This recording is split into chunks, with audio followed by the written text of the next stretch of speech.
law student, chances are you've either asked yourself this or Googled it at 2 a.m. or maybe heard 10 completely different opinions on this. Some call it a career changer, others think it's overrated. Some say study abroad, some say get some years of work experience first. So, what is the truth? The ideal way to go about it? Welcome back to the JuriLingo Podcast. I'm your host Ananya Konu, and in today's episode, we'll unpack the realities of pursuing an LLM, from choosing the right country and specifications to understanding what the experience really is like. Joining us for this conversation is someone whose journey brings together international legal education, academia, and emerging areas of legal practice. We're delighted to have Ms. Elsa Mustafa, ma'am, an assistant professor at Alliance School of Law and an LLM graduate in international and European law from Tilburg University in the Netherlands. Her work sits at an intersection of AI, technology, law, compliance, and international legal frameworks. Through her journey across legal research, academia, and global legal education, she brings a unique perspective on what pursuing an LLM really looks like. How are you, ma'am? I'm good. It's very flattering to hear so many things about myself. How has your experience been in the industry so far? I have been studying, say, a law, I think, from a very young age because I come from a background where I've seen lawyers around me, specifically teachers, and I started law in grade 11 with legal studies. So if I count that bit, it will be now 10 years nearly. But from bachelor's, it's been 8 years. I've been studying and now I'm also working. I started in KIIT School of Law at University. It's in Bhubaneswar, Orissa. And after that, I immediately went for my LLM in Tilburg University. And now I am doing my PhD from National Law University, Jabalpur in AI regulations. And so I guess it's quite a wholesome. Of course, I didn't expect a lot of things. As a bachelor student, I never thought I'll do an LLM. It was not something I was interested. I was like 5 years law, good enough. I don't think so. We need to study more because anyhow, it's a very intensive course. 10 semesters, internships. It becomes very heavy.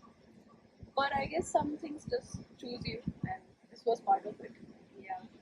Um, I think one of the very obvious questions after listening to this is, do you really think it's necessary to do an LLM right after you finish your bachelor's, or like others say, is it good to have some years of work experience? What do you think? It depends on what you want to do. I feel with law, it's not a necessity to do an LLM unless you have a vision beyond it. How will your LLM add to your career, or do you want to just do it to add more knowledge?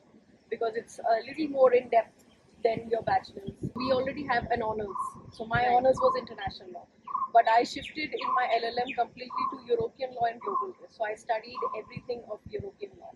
So that was another shift. So it depends why you want to do it. If you want to go abroad particularly and you have a thought, okay, I want to work there, then what type of LLM do you choose matters a lot. Because many, like international law, largely it becomes theoretical, or you move to only international organizations where the seats are very limited. Right. And if you want to do, you want to study further and do a PhD, so then there is another route in that case. So your LLM is just a stepping stone for that. Right. Just depends how you want to eventually see, and it's very confusing at a bachelor stage because I do understand, and I have been there, where till I think 8-9 semester you have a very different vision to how things are, and by the end of it, little bit reality starts to hit. Um, the economics and geopolitics and market, everything Yeah. starts to play a role also. So many people do an LLM based on those reasons also, and that's the reality. I wouldn't lie that no, people are doing it just to be educated. No, some people choose it out of those reasons also. But what do you make out of it? At the end, that matters more. Right. Honestly, when you said geopolitics, it kind of hit a nerve for me because that's one of the major reasons why I've put my LLM plan on hold Yeah. for the next couple of years. So now I'm completed my fourth year now. So when throughout my third year and my fourth year, I've already thought about, oh, what am I going to do my LLM in? How do I start preparing for it? When do I start and all of that? And now looking at the situation around, I'm just like, okay, let's just stop, look at some years of work experience and then maybe get into it again. That also has a catch because not everyone is able to go back to study. Studying and giving exams is a separate aspect of, because many times I'm sure you must be seeing in internships also, what we teach you in theory and in practice are slightly different. So those foundations differ. So if one can have that capacity to go back and study, then you do this gap thing, because it does add a bit more chances to get like an advanced LLM. Okay. So some places they need 2 years of work experience. Right. That is one thing. Some places you directly enter. Majority you directly enter. You don't need a work experience. So those nuances also should be taken in account, because I took that in account. I personally, the reason I did LLM was I do not believe that I'm very like studious. I don't like to read that much. More of a visual person. I watch a lot of things. So in that I thought, okay, now I'm studying, and pretty much all your life you have been studying. It's better, okay, I'll complete this also in one day. So it's more in that aspect. Yeah, I had that phase as well, but then, like I said, a lot of factors play into that decision. So Yeah. it kind of feels like I've been forced to put that entire plan on hold now because a lot of variables that you cannot control. Depends where you want to go, actually. Yeah, Because exactly. if geopolitics is to be taken in account, education is not being affected that much. Yeah, that will run smooth, but courses will change. Do you think this situation is going to get worse, get better? How do you see it in the next couple of years? In education or in general? Both, I think, because if you're looking at pursuing an LLM and then, say, settling in that country, for example. Right now, things are a bit shaky, of course, with the conflict and wars happening. Um, but in education, there are too many different shifts. So in education, you have a technology that has come. Yeah. So how people are taking that is to be seen. How universities are taking, how companies are taking. So like the big fours are having a lot of issues. Consultancy is something which is being said that may not sustain this if we don't adapt to work with AI. So those aspects, I would suggest anyone and everyone should know basics of AI, at least legal prompt engineering, something, how much confidentiality matters, should not take any document and put it in an open AI. That is, those are feedbacks we get as faculty when students are going out. And geopolitically, I'm not sure exactly what you're doing, because it's not based on a pattern anymore. It's based on I woke up today and I thought to do this. Yeah. That thing is something which creates far more instability. The entire And I think market. that's how the mindset is across Yes, so countries, the right? It's market not is just also one. up and down every day. It's red and black every day. So in that you can't create those life-altering decisions. It is a huge leap of faith. Yeah. In general, it's a leap of faith, but I think for students now would be a bigger one, because you really need to bet on it, and you should be prepared that if I fall, it's fine. At least I tried to do something. If you are really passionate, I really want to be there. I really want to do this LLM. I really want to give that. But I think, like you said, the fact that what you want to do after you do your LLM, I think also matters a lot when you consider geopolitics and the other factors. Yes. If So, you plan to work, maybe you can look into it. But yeah, working has many other factors also. But if you just want to do an LLM and you want to maybe, I have heard few students tell me they want to be in academics. So for them it doesn't matter. You go, you study, you come back, you follow a PhD.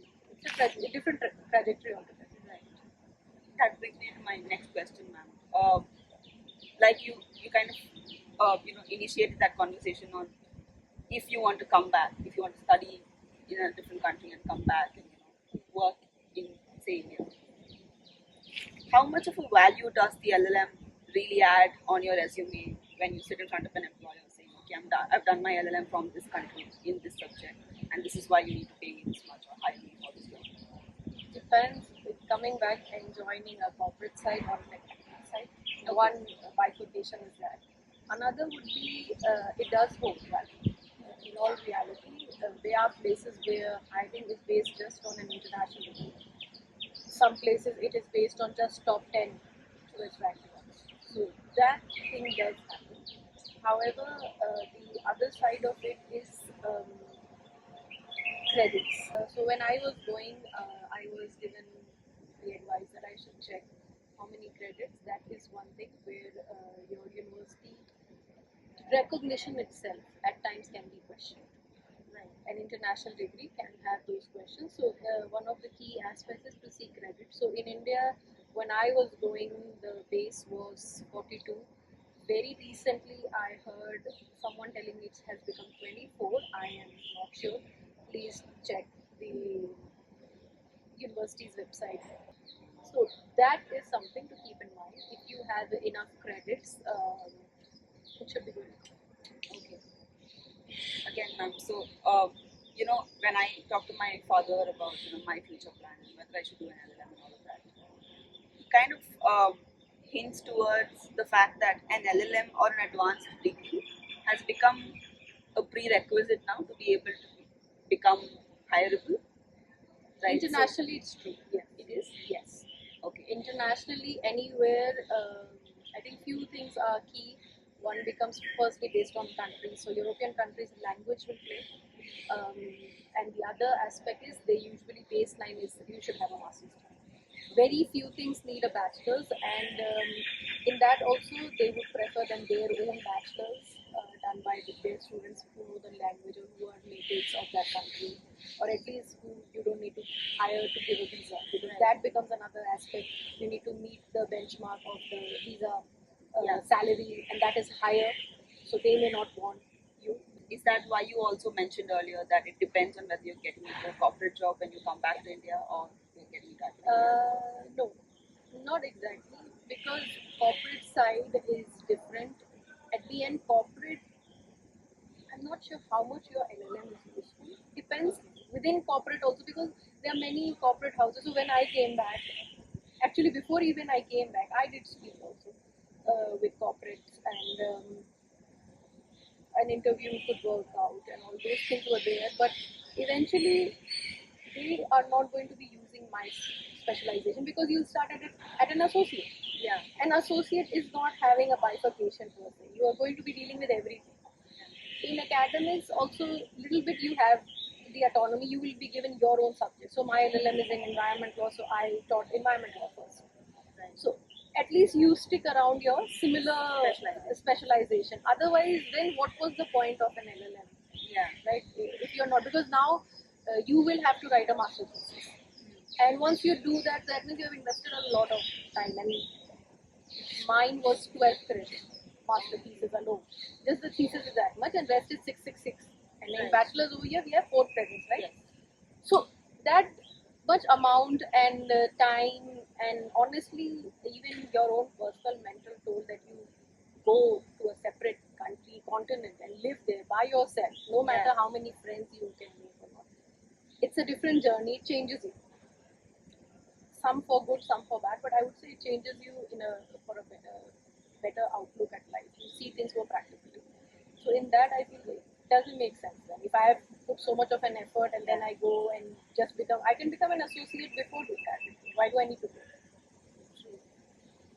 You know, like as you just mentioned, that it gives you a different perspective on life. I was actually going to ask you that. Has your perspective towards the legal career per se or the legal industry particularly changed before and after you did the LLM? It did. Because my bachelor's was something I think it just passed by. Okay. Also, some bit was COVID period, so Yeah. that also added to that. But the LLM classes were not that much, but I feel the overall experience of living in another country, and as basic as weather, I had some skin issues that happened because of that. So those things, I think they do change, and also when you see the market, you see how education is slightly different over there. Those things do impact, and how we think. I would come back to those geopolitical angles and economic angles. They also do play. You can be the most brilliant, in your studies and a gold medalist. And I did that. I had to I was in Indian language it would be a gold medal, and over there it was certificate of excellence in two of my subjects. But that doesn't mean that things work out after that. So the reality is, you are a foreigner. It is harder to get employed. Um, Fewer companies have the right to employ you. Not everyone can provide you a visa. And US has a different ballgame. H1B has a lottery system, and that becomes even more tedious. Those things add on to the situation. Also, in my time, I went in 23, and by June 24, the EU AI Act had come, and that became a very big revolution. Yeah. Everything changed after that. So that was another thing which I would say changed so much that the market started to change because of that. So I think it did. Like your perspective changed in that way because you understand it. As you being in a bachelor students, um, you have that okay, we will go only to the top 5 NLUs and we don't go anywhere else, and then we will just work in corporate because that's a very common notion students have. I wouldn't deny even I had thought those things, but when life comes to you, I think you change based on whatever is happening around. Yeah. And that is, I think, that is what it teaches you. You are stubborn for your work, but you're not stubborn in not doing other things which you may or may not be willing at that time. Some things you just take because you just have to. So you're more practical. You're not like delusional of I'll wait till the best happens to me. The best takes time. Yeah. Have you ever thought about what if you stayed back and maybe got an opportunity to work there? Have you ever looked back and said maybe I missed an opportunity there? No, No. no. Never regretted coming back or never No, felt it was my coming back was very different. I came back majorly for some health reasons, and the other aspect was it's not that if I get today an opportunity, I will not think of going back. That would be a pure lie. But I would say at that time, that pressure because it's like the American dream. You go and you build and you live there. Yeah. That's the thought. Everyone has that.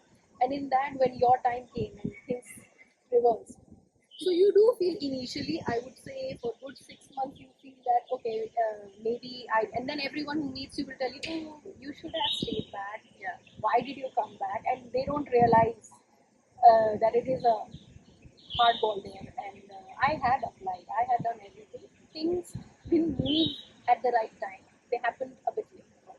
So by that time, I had thought, okay, I don't want to be there. I will come back and let me first, get myself physically all right, and then only I can do anything else.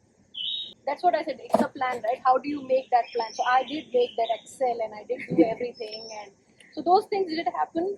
But with time, you learn, and I think life also humbles you a lot, and you get good people around you. Yeah. I think Alliance would be part of that for me. Bangalore, I had never been to Bangalore, and now I am here, and I feel like I was never intrigued by the city. Okay. People did tell me about the weather, but I didn't. But I feel like it helped me when I need it. So now I love it. So yeah, okay, it's fine. If things didn't happen, I got something else. Right. Ma'am, we've kind of touched upon the challenges that you go through when you're in a different country and you're trying to get used to it. I want to touch upon one, I think, major aspect is the financial side of things. So I think that tussle starts a long time before you even get into that new country, right? You consider aspects of the exchange rate of the currency and how much you'll be spending in your home country's currency when you go there, and how you're going to be able to make that return on that investment and all of that. So how much does that really factor into the decision of going for an LLM abroad? It depends on your background. Honestly, if you come from a financially stable background, at times I've seen people who have gone for bachelors and they came back just because they couldn't survive putting a bed sheet by themselves. So it, it's not if you have money you will necessarily live or be outside, but it does. I think money is very important and people don't talk enough about it. Yes, it shouldn't be taken in an evil manner, all that is correct, but it's a necessity. Yeah, how would you like to have a basic standard of living, to even have food now, medical, I feel that. And abroad, it becomes more and more important because you have things like you will have a rent, you will have your groceries, you will have a medical insurance everywhere. It's more or less mandatory, and along with your tuition fee or any other Yeah. ups and downs that happen with that. So when I went, it was 89 to euro. Now I last I saw was 106. That's a big Yeah, jump yeah. already. So that would play. Also, the fees structure changes every year, regardless, more or less, and it changes by 1,000 plus. Like in euro, it would change. So like a 15,500 could easily become a 16,200. Okay. Just the tuition fee. Right. So you're saying it increases by Yeah. approximately Yeah, 10%. so that also is there. So if you're planning that you'll do it at a later stage after working, that also will add. And also at a working stage, who is supporting who? Is your family supporting, or are you taking a loan? Those aspects also come in play. Um, would be different maybe in US. UK would be different. Pound back then itself was 100. So those exchange rates do play a huge role, and also few very minor things. So like some countries they use only a Visa card, and it's used even for the trains. So you need that. Europe is, at least Netherlands is very quite cashless, so they don't take cash. So you need your card to be there. So when you reach there, you don't have a card, you don't have an insurance yet, so you are a bit handicapped. Yeah. So if you have people, like I was very lucky enough to have very good people around me who helped me at that time. And by later on things you get used to it, but I feel that shift is just learning those basics. Is that carry a card which is working in international currency, have some euros in it. Be prepared for first 2 months because one method is you send the money to the university, so which I did, and then they will give it, create a bank account, and then they will send the, so minus the tuition fee, the rest of the money, the living expenses that you have sent Into your bank. into your bank, Right. more or less for next 1 year. So I had done the combination together, Okay. but I had gone on 2nd of August, and I got my bank and everything money with me by end of September or mid September. So 1.5 roughly Yeah. were to be managed by myself. Another thing I would say, this is maybe different from another question of yours, but do see Indian lawyers in which country are more preferred. So which country has more dealing? So I did, how I started my research was as having an Indian law degree. Which countries would do? So like Netherlands has a lot of trade, and Right. it's a very international sport. So they have multinationals. Other aspect of multinational is they usually hire at a senior position. Yeah. So they will ask you for 8 to 10 years of experience. So that creates the other aspect which I didn't see back then. But see countries, which another aspect is common law. But however, like Netherlands is a civil law. So it's not necessary. Like I think Indian students largely we have the aspect, okay, UK, US, that's it. The story ends. At max is Canada. Little bit someone who sees beyond would see New Zealand. Yeah. I don't think so. We see beyond that, but there are far more countries and far more opportunities you can look at, and do look where your degree was and what that country has a relation with India, and maybe they have companies who are. So there you will have the advantage that you can give them the Indian perspective, and Right. with your LL.M, you will have their perspective. So that makes you a very good combination. Ma'am, I would like to also touch upon Singapore as an option because right now, at least with the conversations I've had with a lot of people, because of the technological advancements and all of that that's happening across the world, NUS is yeah, Singapore and NUS is I think one of the top priorities of a lot of people. Any idea on, or can you shed some light on how the market is there? What kind of fields would work well there? I did not personally apply, mainly because I've lived in Malaysia and been that in that ASEAN region way too much. But it's a very good option. It is in I think top 10 US rankings. It has maintained itself. good with technology. At least in AI field, they are bringing up some laws in it. Research is good. One of my school juniors had done finance and went to NUS for I think an MBA or something, and is working. Okay.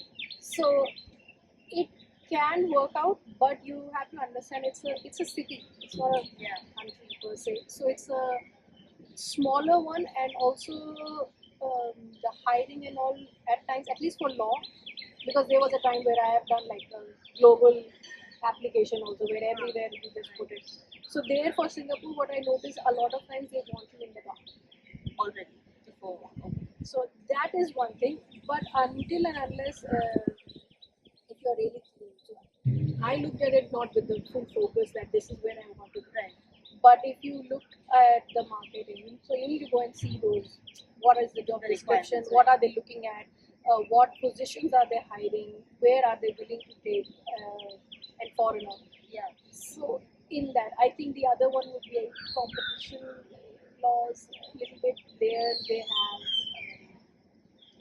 Continuing in NUS as a PhD would be very very good. Okay. It's a very good option.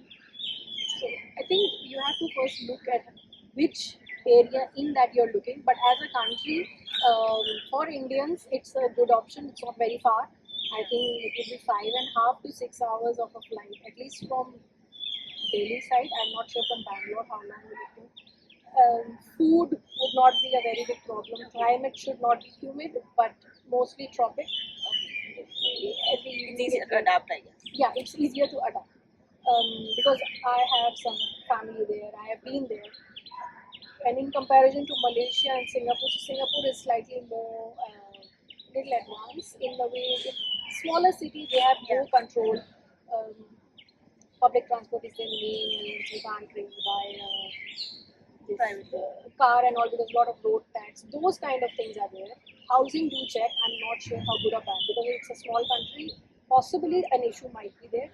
Um, and in master's level, usually they do not want to give you an accommodation at the university. Okay. Because I didn't get because of that. They say bachelor students they are preferring. You are an LL.M, you are under find it out. your way out. So those things I think will be the only one. But from a Singapore degree, NUS, I think you will be very easy. You can look at Australia, I feel. You can look at the eastern side of Asia, South Korea, Japan, and all. Can also be because they work with Singapore. Yeah. So in that way, it can open those doors, and also Singapore does work a lot with US and all. So in that also you will have. Another thing that keeps troubling me when I think about LLM and future studies and all of that is in today's time there is one side of things where we say an LLM has become a prerequisite or like a basic foundational requirement for you to be able to get hired. But on the other side, I also see people who are doing certifications and shorter specialization courses where you don't have that much of a financial investment, where you don't have that much of a time investment, and they're still getting the job done. They're still able to achieve what they want to achieve. So when you look at that on, say, a scale, what do you think is a better option to take forward? I wouldn't say an LLM you will get completely negated by a certificate. I have done both. Okay. So LLM roles are very different because you're doing a thesis, you're giving it a lot of time, there are credits. Certification at max can be done based how big or small, 2-3 days or 1 month. It's not very big. But certain specific, so AIPP is there for I think technology and privacy and all. Yeah. That is like The CIPP certificate. yeah. That was I think 1005 USD or so back when I saw it, and some of them want, some companies want it. Right. I think now with the DPDP and the Yeah, DPO requirement and all exactly. that's become a mandate. So not everyone will want it. So if you are aiming for a very specific place where you know this will come, do it. Otherwise, you don't need to do these very huge ones. It just depends what you're trying to achieve. Right. So does the name of the university or the institution handing out this certificate matter more than how much you've spent, how much time you've invested in the course? I think it is At large, others would look at it more from the aspect of the name. Okay. But when you do it very sincerely, it adds to you, because when you're speaking and when you're telling or in an interview, you give them another aspect which they don't. Right. Because they have not done the course. You have done it, right? So you have that advantage over other people who might have done 10 other courses. Yeah. But you might have done maybe not from a very big one. So many Coursera courses, we have part of our syllabus. I think that the relevant ones please do put in your CVs, because that does add in that, and tomorrow you can see it even if they may not ask you. So if you can convert your certificates and show that you have those skills, then it's a plus point. Otherwise, at the end, it's a name where, and it's pretty much at the end of the CV, people may not read it. And nowadays, there are all those analysis that people are looking at a CV with an F format. They just look at you can write anything in between. ATS is there. That is a very different ball game where many are losing things. So there are too many other technical things. Right. Ma'am, one very pressing question that I have is, we've talked a lot about doing an LLM from another country and then deciding whether you want to stay back there or you want to come back to India and then continue your career. But do you think it's a good analysis to do before you make that decision whether you want to do an LLM from India or from another country? I think at basic, do you want an LLM? Should be a question. Why are you doing it? If you are going to litigation, you don't need LLM. Right.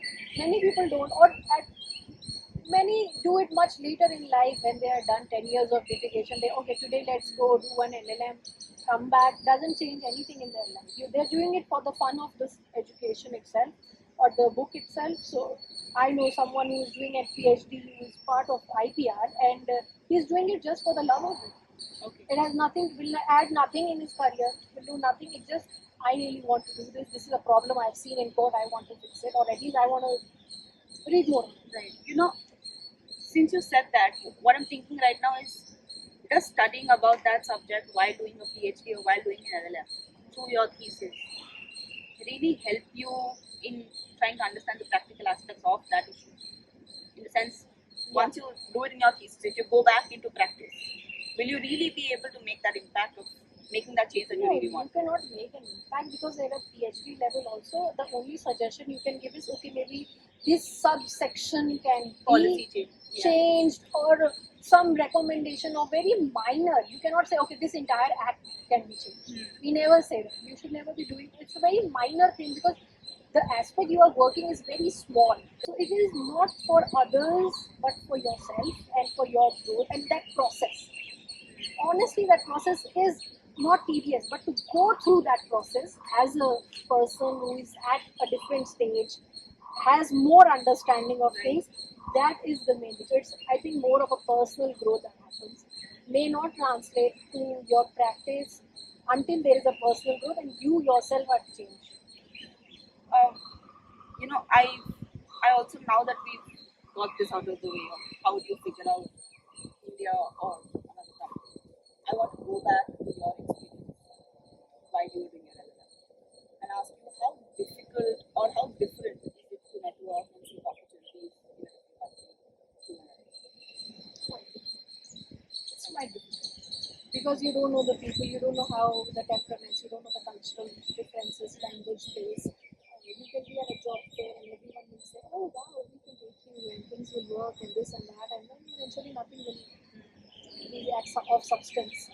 At the same time, I would say you will get the gem of people who will really understand, who may not be able to do something for you at that time, but they understand and value you. People are ready to hear you. Something which I feel over here in our country, I don't know why it has happened, or maybe it's cultural. Any place where a person in just hierarchy, age also doesn't matter. If is higher, you know this. You can talk to a CEO founder there as a fresher, and they're willing to talk to you. Not as, oh, she has a fresh thought, but as substance. Yeah, they just value you for the person that yes, they value you for that. They are ready to listen, and you, because however you are evolving also, you will create either a capability to understand them also. Yeah.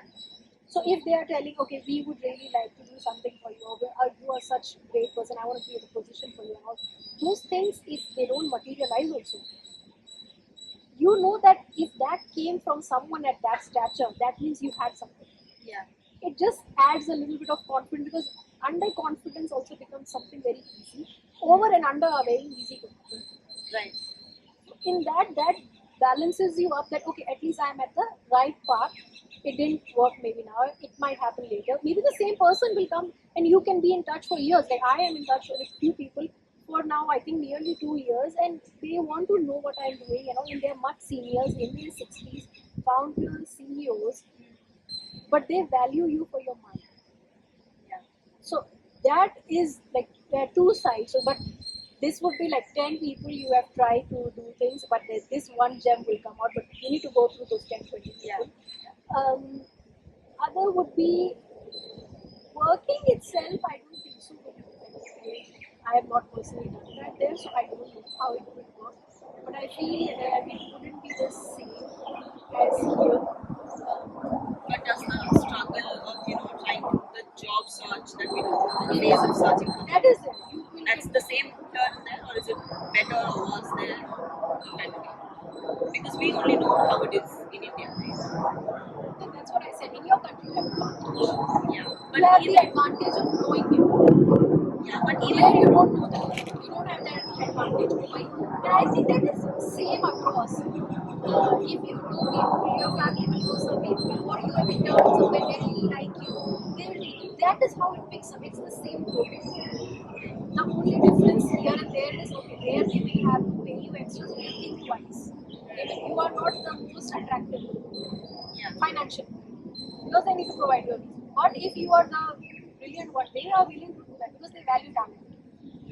Something which over here can be overridden if you have connection.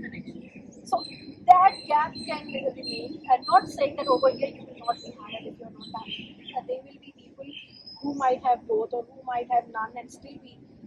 But the ratio is different because we are a very big population. yeah. So of course, with the unemployment rate is going to be much different because their population is much smaller. Before we end the podcast, any last words of advice that you would like to give to people who are students right now, about to finish their bachelor's, or looking to do an LLM, or figuring out whether they should or not? I think you should know why you're doing something.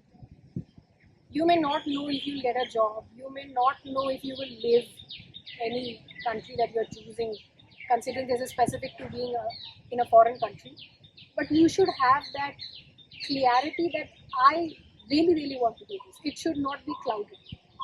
Because if it's getting clouded, if you are having second thoughts, the likely scenario will be different from what you're assuming now, but it will be far more tedious mentally. I don't think anything else matters. You should be very clear. If you really want to do it, do it. As long as the other external factors, finance majorly, is working in your favor, go for it. But if you have any other secondary things which are coming as primary, you can have primary reasons to be there. Okay, I want to be in US because I really want to have the American dream. I want to live a life there. I want to have that kind of lifestyle. I like the weather. So many people want to be, okay, I want to be in a Nordic country so I can see those northern lights, all of those. Yeah, it's very nice, very pretty. If I'm in Europe, I will travel every third country. Schengen happens very easily for us. But if that is your primary reason, think of that, because that may not translate when you're doing. So that much clarity, that, and I feel as Indians we have that much mindset Yeah. at large, but I'm not sure. I In think the in current such few years, decisions, if time has changed, students might have changed, but so don't do it just okay. It's an extended vacation. Don't take it as that, because you will struggle, and I think it will give you a lot of reality check. So in that, at least one thing, the reason you are going should be, that much should be clear. The rest you will make it figure work. it out. However, Okay, ma'am. I think after this conversation today, where I stand on whether I want to do an LLM, whether not, I'm not sure yet. But I think I've got more clarity than I did before we had this conversation.